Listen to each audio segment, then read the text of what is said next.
Fourth question में कुछ error है, फिफ्थ नंबर आ जाइए, हम लोग ट्राई करते हैं। तो क्वेश्चन फिफ्थ में क्या बोलता है देखिए, heat of combustion of CH4, C2H4, C2H6 are -890, -1411 and -1560 kilojoule per mole respectively, which has the lowest fuel value in kilojoule per gram. तो देखिए फ्यूल वैल्यू पहले मैं आप लोग को बता देता हूँ। जैसे एक टर्म होता है जिसका नाम होता है फ्यूल वैल्यू, उसको हम लोग कैलोरीफिक वैल्यू भी बोलते हैं। तो उसको हम लोग कैलोरीफिक वैल्यू भी बोलते हैं। ये क्या होता है कि आपको कितना एनर्जी मिल रहा है, तो एनर्जी तो सबसे मिलता है, तो उसको नापने के लिए हम लोग per unit KG of fuel भी लगा देते हैं। ये होती है इसकी कैलोरीफिक वैल्यू या fuel value, energy per unit kilogram of fuel. ठीक है, यहाँ पे हम लोग क्या दिया हुआ है, हीट ऑफ कंबशन दिया हुआ है कि एक मोल जलाने से इतना इतना मिलता है, पूछा है किलोजूल पर ग्राम में। यहाँ किलोजूल पर मोल में दिया हीट ऑफ कंबशन, और किलोजूल पर ग्राम में पूछा है, इसके हम लोग को मोलर मास पहले निकालना पड़ेगा। तो क्वेश्चन में जो जो गैस दिया है उसका मोलर मास हम लोग यहाँ पे निकाल लेते हैं। तो कौन कौन से हैं, CH4, C2H4 और C2H6। तो देखिए पहले निकाल लेते हैं हम लोग CH4 और कौन सा C2H4 और C2H6। CH4 का कार्बन का आपको पता है 12 होता है, और हाइड्रोजन का 1 × 4, ये हो जाएगा 16 ग्राम पर मोल।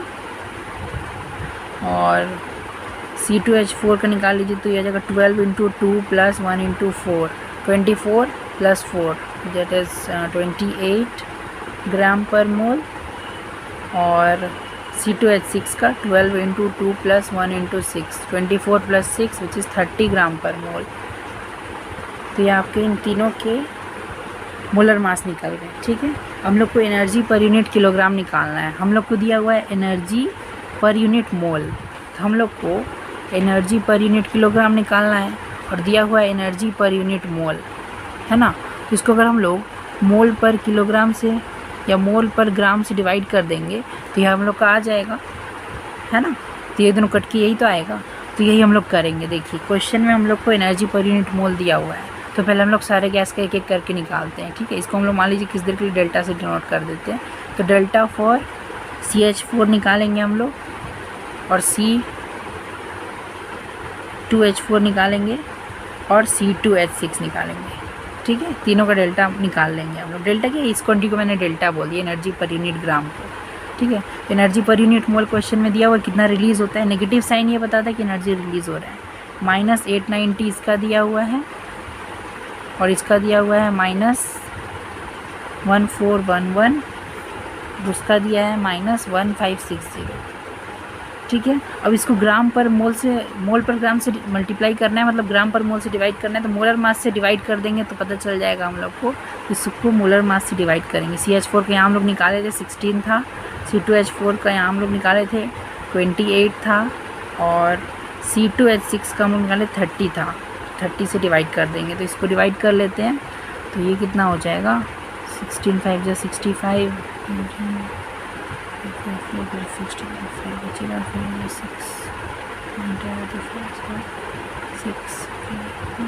2। तो इससे करीब करीब अप्रॉक्स इतना आ रहा है, और इसका निकालेंगे तो 28 से इसको काटना है ना। तो ये 14 2 × 28 होता है, 1400 करीब करीब अगर मान ले तो ये 50 पॉइंट कुछ आ जाएगा। तो ये 50 पॉइंट कुछ आ जाएगा, 50.29 ऐसा कुछ आ जाएगा। इसका देखिए 3 से 0 काट दीजिए, 3 5 से 15, 3 2 6, ये 52 आ जाएगा। तीनों का आ गया।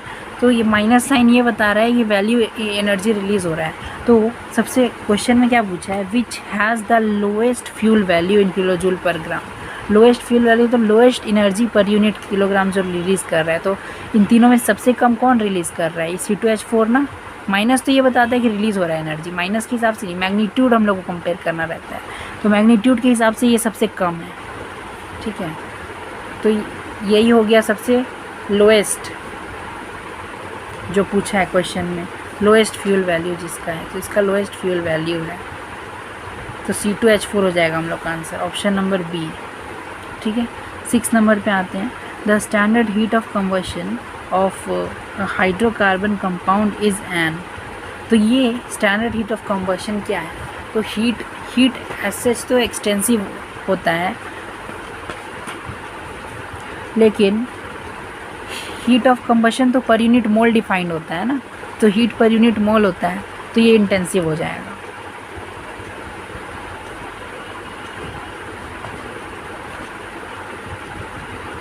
तो ये इंटेंसिव प्रॉपर्टी हो जाएगा। इसके लिए कुछ लिखने की ज़रूरत नहीं है, तो थियोरिटिकल क्वेश्चन है। उसके बाद the Kirchhoff's equation give the effect of dash on heat of reaction. Kirchhoff equation किसको हीट ऑफ रिएक्शन से रिलेट करता है? तो आप लोग को पता होगा कि किरचॉफ इक्वेशन जो होता है वो इफेक्ट ऑफ टेम्परेचर बताता है हम लोग को ऑन हीट ऑफ रिएक्शन। इसका एक्सप्रेशन भी मैं आप लोग को यहाँ पे बता देता हूँ।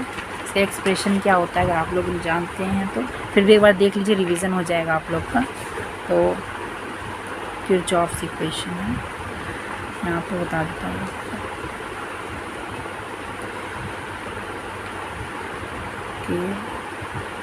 किरचॉफ्स इक्वेशन ये होता है तुम्हारा H2 माइनस H1, मतलब इंथैल्पी का चेंज ये होता है delta Cp into T2 minus T1।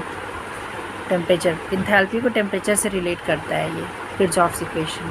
तो ये देखिए यहाँ पे हीट ऑफ रिएक्शन टेम्परेचर से रिलेट करता है, ये हीट और टेम्परेचर के बीच का रिलेशन होता है ये, ठीक है, किरचॉफ्स इक्वेशन। तो आगे बढ़ते हैं। The temperature of 5 ml of a strong acid increases by 5 degree when 5 ml of strong base is added to it. If 10 ml of each is mixed, the temperature should increase by। देखिए यहाँ पे क्या बोल रहा है कि temperature जो है इंक्रीज़ हो रहा है 5 ml का, जब 5 ml बेस डाल दे रहे हैं उसमें। अगर 10 ml में 10 ml डाल देंगे तो टेम्परेचर कितना इंक्रीज़ होना चाहिए। तो आइए इसको देखते हैं कैसे करना है। तो हम लोग को 5 ml of a strong acid का टेम्परेचर इंक्रीज़ हो जाता है 5 डिग्रीज़, ये दिया हुआ है। And 5 ml of strong base is added to it, ठीक है। तो ये देखिए कि आपका 5 ml एसिड लिया आपने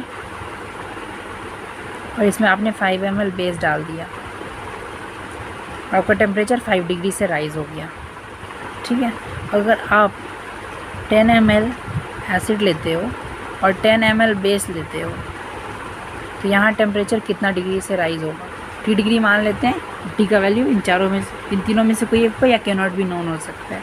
तो इसका पहले थोड़ा थ्योरी आपको समझना पड़ेगा कि कोई भी रिएक्शन से जो हीट निकलता है वो होता है m इंटू सी इंटू डेल्टा टी। m होता है मास, c होता है specific heat capacity, delta T होता है चेंज इन टेम्परेचर। तो यहाँ पे हीट टेम्परेचर कितना राइज़ हो रहा है डेल्टा टी, उसको हम लोग लिख सकते हैं हीट कितना रिलीज़ होता है per unit mass per unit specific heat capacity. इसके ऊपर तो हम लोग कंपैरिजन करेंगे नहीं क्योंकि ये तो दोनों केस में सेम ही होगा दोनों को मिलाने के बाद, ठीक है। तो हम लोग इसको ये लिख सकते हैं delta T is directly proportional to Q by M, ठीक है। तो Q कैसा प्रॉपर्टी होता है? Q होता है हम लोग का एक्सटेंसिव प्रॉपर्टी, क्योंकि ये मास पे डिपेंड करता है। E भी मास तो E एक्सटेंसिव है ही, तो एक्सटेंसिव अपॉन एक्सटेंसिव क्या हो जाएगा? इंटेंसिव।